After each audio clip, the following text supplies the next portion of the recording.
नमस्कार। मैं डॉक्टर आलोक चांटिया अखिल भारतीय अधिकार संगठन की तरफ से आज हरियाली तीज जैसे एक बहुत महत्वपूर्ण त्यौहार पर आपके साथ सिर्फ इस तर्क को स्थापित करने के लिए कि क्या आज भी महिला के जीवन में विवाह और सुयोग्य वर ही एक अंतिम लक्ष्य है, उसके जीवन का अंतिम उद्देश्य सिर्फ विवाह ही रह गया है, या फिर वास्तव में अब विवाह सिर्फ उसके जीवन की एक औपचारिकता है। लेकिन हमारे पौराणिक कथाओं के अनुसार, धर्म के अनुसार, संस्कृति के अनुसार हरियाली तीज एक बहुत बड़ा त्यौहार है। आज के दिन महिलाएं व्रत रखती हैं, लेकिन इस व्रत को रखने के पीछे सिर्फ एक सार होता है कि यदि वह ढंग से प्रक्रिया के साथ इस व्रत को रखेंगी तो उन्हें सारे मनोवांछित फल प्राप्त होंगे। लेकिन इस व्रत को रखने के पीछे जो एक कहानी है, वह कहानी मैं आपको बताता हूँ।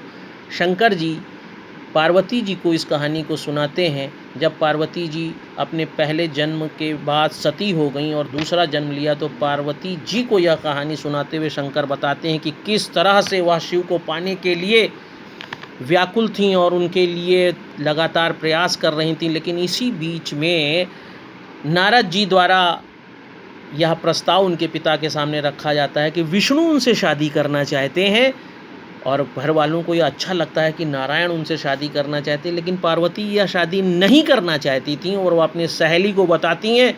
सहेली उनसे कहती है कि मैं तुमको एक ऐसे जंगल में ले जाकर छुपा दूंगी जहाँ पर तुम आराम से बैठकर शिव की आराधना करके उन्हें प्राप्त कर सकती हो और कोई जान नहीं पाएगा। और सहेली उन्हें ले जाकर वहाँ छिपा भी देती है। पूरा परिवार पार्वती को खोजता रहता है, लेकिन वह कहीं नहीं पाती। इसी बीच पार्वती जी आराधना और तपस्या शंकर को पाने के लिए शुरू कर देती हैं, और एक दिन वह श्रावण मास के शुक्ल पक्ष की तृतीया को पार्थिव मतलब मिट्टी के शिवलिंग को बनाकर तपस्या करना आरंभ करती हैं। और अंत में शंकर जी प्रसन्न होते हैं और उनको वरदान देते हैं कि वह उनके पति बनने के लिए तैयार हैं। उसी दिन से यह माना जाता है कि इस व्रत को रख के कोई भी मनोवांछित फल प्राप्त कर सकता है। बाद में पार्वती जी अपने परिवार से कहती हैं कि वह घर वापस चल सकती हैं, लेकिन अगर उनके पति के रूप में सिर्फ शिव ही आएँ, क्योंकि शिव जी ने उनको पत्नी बनाना स्वीकार कर लिया। अंत में परिवार भी उनका विवाह शिव से कर देता है। मुद्दा ये है कि पौराणिक कथा से लेकर वर्तमान तक में क्या लक्ष्य है। लड़की का सिर्फ और सिर्फ विवाह है। यहाँ पे तर्क की अवधारणा इस बात को ज़रूर प्रेरित करती है कि क्या लड़की सिर्फ विवाह और एक अच्छे वर की एक अंतिम लक्ष्य और कल्पना के साथ जीती है। उसके जीवन में और दूसरे सारे लक्ष्य गौण होते हैं।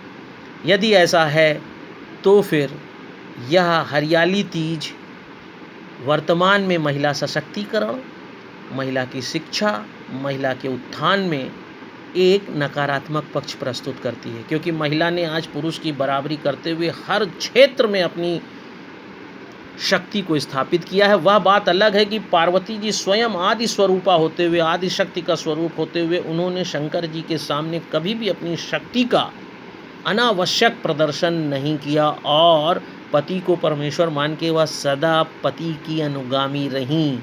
लेकिन क्या यह आदि शक्ति वाले स्वरूप को महिला आज अपने अंदर स्वीकार करते हुए, समर्थ होते हुए, शक्तिशाली होते हुए भी पति की पूर्णतया अनुगामी बनना चाहती है? वह उसी के कहे अनुसार चलना चाहती है? यदि ऐसा नहीं है तो पौराणिक कथा में अब विचलन आ चुका है। अब पति पत्नी जैसा शब्द समुच्चय न होकर व्यक्तिगत हो गया है। महिला अपने को बिल्कुल अलग स्वतंत्र अस्तित्व मान रही है, और ऐसी स्थिति में यह व्रत फिर उतना प्रभावशाली नहीं है, क्योंकि पार्वती जी ने कभी भी शिव से अलग अपने को नहीं देखा। और कहा भी जाता है कि यदि शिव जैसे शब्द से शक्ति निकाल दी जाए तो शव बचता है। वहाँ पर शिव की स्थापना में महिला आदि शक्ति स्वरूपा पार्वती के योगदान को भी माना गया है। लेकिन क्या वर्तमान में आज पति के रूप में लोग अपनी पत्नी को आदि शक्ति स्वरूपा और अपने जीवन के सारे उत्थान को पत्नी के कारण मानते हैं, अपने वर्चस्व, अपने स्थायित्व को पत्नी के द्वारा मानते हैं।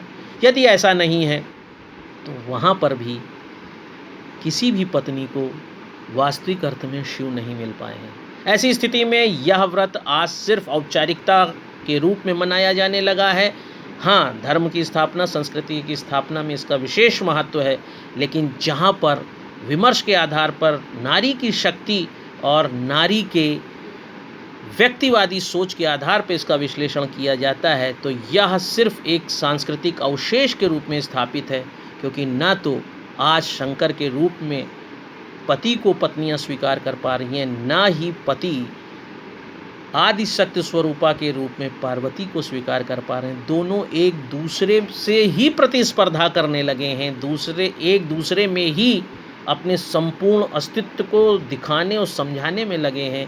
इसलिए एक बिखराव है और विखंडन है। जब तक इस बिखराव और विखंडन को हम दूर करने का प्रयास नहीं करेंगे, हरियाली तीज के वास्तविक दर्शन, वास्तविक अर्थ को नहीं समझ सकेंगे, क्योंकि समाज की और संस्कृति की धुरी सदैव से ही पति पत्नी रहे हैं, जो कालांतर में माता पिता के रूप में स्थापित होते हैं और उस केंद्र के चारों ओर बच्चे स्थापित होते हैं, और यही नाभिकीय संरचना समाज को स्थायित्व देती है। सोचने की ज़रूरत है, क्या आज हम इस स्थायित्व को महसूस करना चाहते हैं या इसका प्रयास कर रहे हैं? यदि नहीं, तो हरियाली तीज को एक बार फिर से आपको समझना होगा और नारी के तर्क को अपने अंदर आत्मसात करके इस औपचारिकता के रूप में मनाए जाने वाले हरियाली तीज को वास्तविक बनाना होगा। आशा है आपको यह विश्लेषण अच्छा लगेगा। अगर अच्छा है तो इसे आगे तक पहुंचाइए, ताकि हम वास्तविक अर्थ में नारी के सम्मान के लिए जी सकें और समाज में उसे स्थापित कर सकें। नमस्कार, धन्यवाद।